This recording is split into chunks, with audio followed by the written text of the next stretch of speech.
Uma outra notícia: cidade de São Paulo registrou um roubo ou furto de celular a cada 3 minutos no primeiro bimestre deste ano. Ao todo, 29.169 boletins de ocorrência do gênero foram lavrados entre janeiro e fevereiro, segundo dados da Secretaria de Segurança Pública.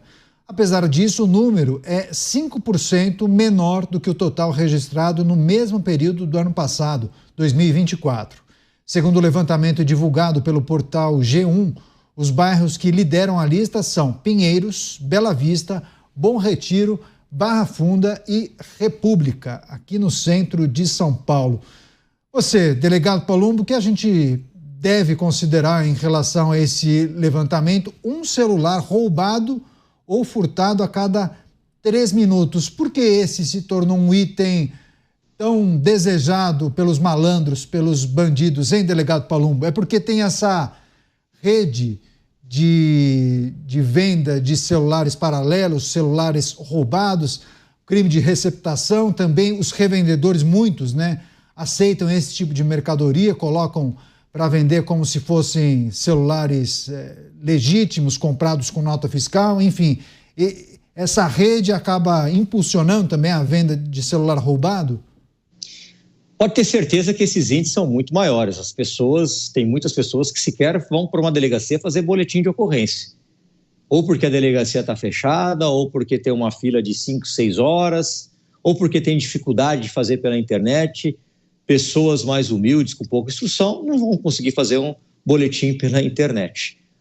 Aliás, a pouca internet que ela tem está no celular que foi roubado ou furtado. Então, literalmente, elas deixam para lá. Esses índices, eu tenho certeza absoluta que são muito maiores.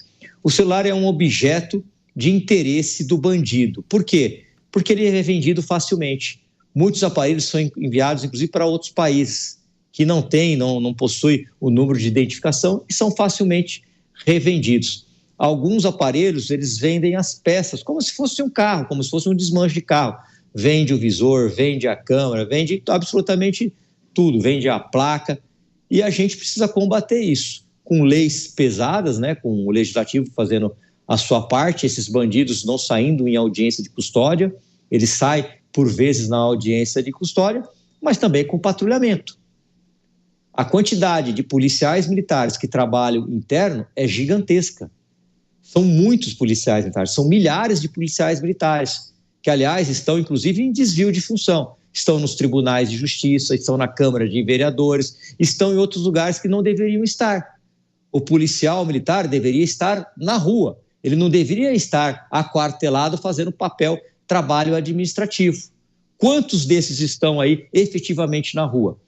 Se pegarmos aí bairros populosos, às vezes tem 1, 2 rádio-patrulha para atender uma população de 1 milhão. E isso se torna inviável. Sem contar das punições. Se você atirar, se você se envolver numa troca de tiro, a gente vai te colocar no trabalho administrativo. Aí o pobre do policial, que não tem culpa, soldado, cabo e sargento, não tem culpa de absolutamente nada. Ele que fica lá se matando de fazer bico, ele pensa o seguinte: se eu tiver que me envolver numa troca de tiro e for parar no serviço administrativo, o que vai acontecer comigo? Eu vou perder meu bico. Ou a nossa audiência acha que o policial vive de salário? Não, o policial não vive de salário, não. O policial vive de trabalho, de segunda a segunda, 30 dias por mês. Descansa muito pouco. Descansa quando dorme. Aliás, quando dorme. Porque ele tem que se matar de fazer bico porque não recebe um salário digno, não recebe um salário à altura. E isso não é só no estado de São Paulo, não. Isso é pelo Brasil inteiro. Aí a gente vai para a Polícia Civil. É só vocês repararem no tipo de viatura que a Polícia Civil está usando. É Blazer velha caindo aos pedaços, é Paraty caindo aos pedaços, é uma quantidade de carros que não deveriam nem estar na rua, é delegacia fechada, é falta de papel, é falta de água. Como é que você vai ofertar um trabalho de segurança efetivo? Não vai ofertar. E aí, quando a polícia prende, vai para o judiciário, e o judiciário faz o quê? Serve um cafezinho, coloca um casaquinho no ladrão, no vagabundo, e ele sai pela porta da frente. O que ele pensa na cabeça dele? Eu vou roubar. Para que eu vou trabalhar? Vou trabalhar para quê? Se eu fui preso, me serviram café e me colocaram um casaquinho, o crime compensa nesse país. Aí fica difícil, a polícia fica enxugando gelo o tempo todo. Pois é, um celular roubado ou furtado a cada 3 minutos em São Paulo. Os bairros que estão no topo desse ranking, dessa lista: Pinheiros, na Zona Oeste, também Bela Vista, na região central. Mota, o fato de autoridades e formadores de opinião relativizarem a gravidade desse tipo de crime, você acha que isso serve de estímulo? Por que não? Estímulo para roubo e furto de celular? Não há dúvida nenhuma, Caniato. Os bandidos assistem televisão, eles usam as redes sociais, eles sabem captar uma mensagem. Roubo de celular é um problema em todo o país. Eu acho que se a gente pegar os índices de outras cidades ou de outros estados, não vai ser difícil descobrir muitos locais onde os números são muito maiores que o número de São Paulo, que, aliás, tem caído. E não é difícil descobrir, né, a razão dessa epidemia de roubo de celular. O meu amigo procurador de Justiça, Marcelo Rocha Monteiro, conta a história de um homem aqui no Rio de Janeiro que já foi preso 84 vezes por furto de celular.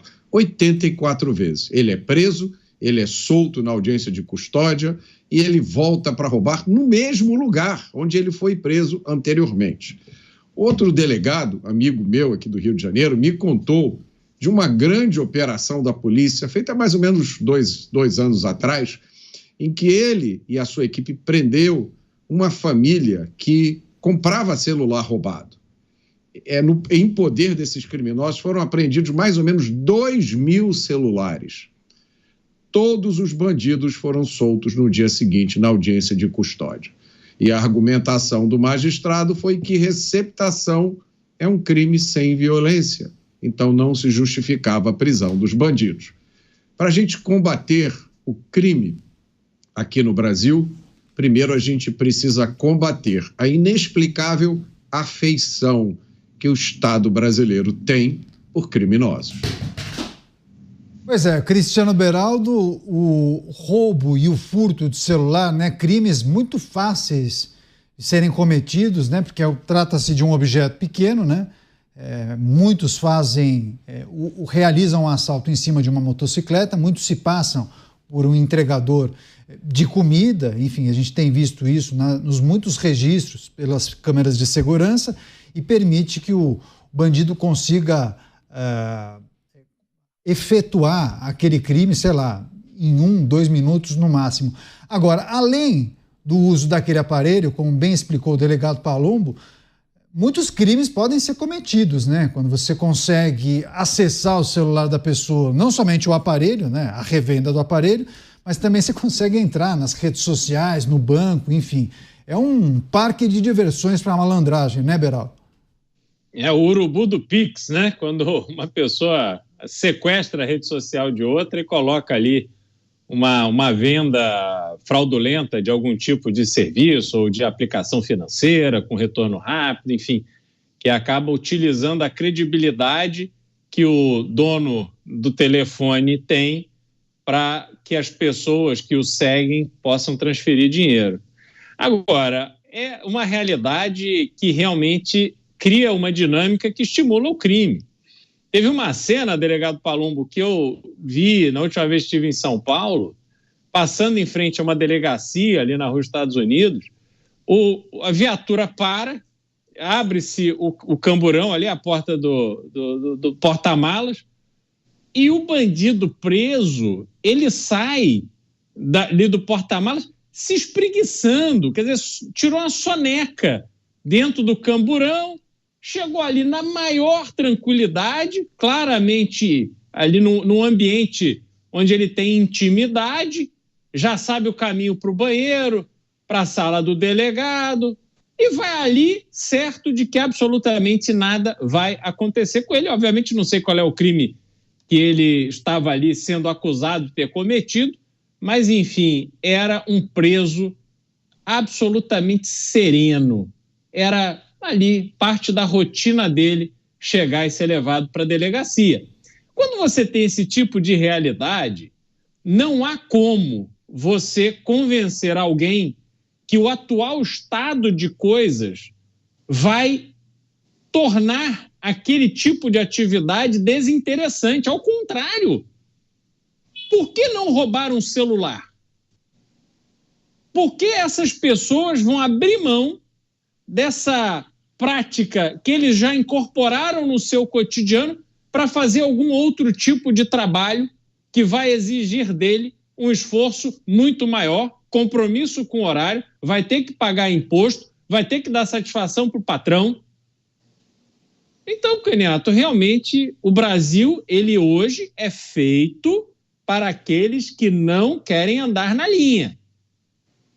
Senhores e senhoras empresários, devam imposto, mas devam muito. Devam muito para os bancos e devam muito para o governo, porque aí ninguém coloca a mão em você. Os bancos vão querer negociar, não vão simplesmente deixar que você vá quebrar, porque eles querem reaver algum dinheiro. Então eles vão estar sempre disponíveis a conversar com você. O governo, a mesma coisa. Sempre vai criar um refis disso, um parcelamento daquilo, e aí você vai empurrando com a barriga. Não caia nessa ilusão de ser um cidadão honesto, cumpridor das suas obrigações, que respeita a lei, que se sente incomodado se tem uma conta atrasada. O Brasil não é feito para você. Você é o bobo da corte.